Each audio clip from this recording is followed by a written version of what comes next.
Hey guys, so I'm trying to be quiet because my daughter's asleep, like literally 10 feet away from me, but today I went ahead and filmed with the Baby Got Peach palette from Colourpop, which I really like this. This is super cute.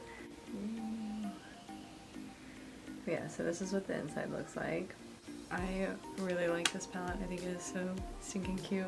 And I also, for my blush, I went ahead and used this Makeup Obsession blush palette. Isn't it peachy? But yeah, this is what that looks like. And I found this at Target, so yeah, it's a good find. I'm gonna go ahead and just jump right into this. So if you want to see how I create this little look, then just keep watching.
So that is how I created this little look. Again, I'm trying to be super quiet because my daughter's asleep and I don't want to wake her up. But I also filmed with my window open, so I'm sorry if you guys can hear anything that's outside. I'll go ahead and put music in just to like try to cover it up. But I hope you guys enjoyed this video and I'll see you in the next one.